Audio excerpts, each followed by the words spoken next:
In the late 1800s, America was booming: new cities, new industries, and millions chasing the promise of a better life. But hidden among the crowds was a man whose charm masked something far darker. His name was H. Holmes, a man remembered not for his brilliance, but for the terrifying ease with which he manipulated, deceived, and destroyed lives. This is the story of the 1800s psychopath who built a house of secrets. Holmes was born as Herman Webster Mudgett in 1861, in a quiet New Hampshire village. From a young age, he showed signs that puzzled those around him: a strange fascination with fear, an unusual emotional coldness, and a talent for lying that felt too natural. Teachers described him as brilliant, classmates described him as frighteningly calm. When Holmes entered medical school, something changed. He discovered two things he excelled at: science and deception. He became known for his smooth talk, his confidence, and the unshakable charm that made people trust him instantly. To many, he was ambitious. To those who looked closer, he was calculating. In 1886, he arrived in Chicago, a city exploding with opportunity. He changed his name to H. Holmes, leaving behind the life he once lived. In Chicago,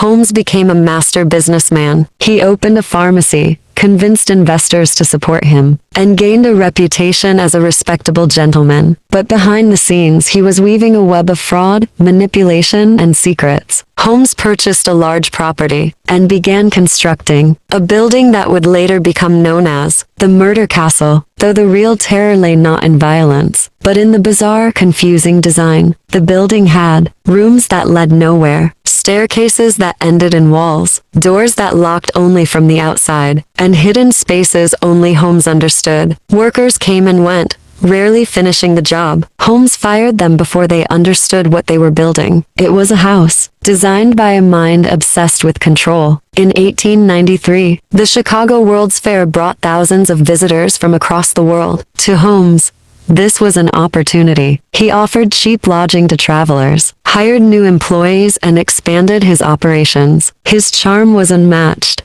People trusted him instantly, but many of those who walked into his castle were never heard from again. Even the police of the era struggled to understand the extent of his schemes. Holmes' empire began to crumble when insurance companies noticed irregularities, fraud, lies, and patterns too suspicious to ignore. Detectives soon uncovered the strange structure he'd built in Chicago, filled with secret rooms and hidden passages. Holmes was arrested in 1894. His calmness never faded even as investigators revealed the extent of his crimes. Modern psychologists often describe Holmes as displaying traits similar to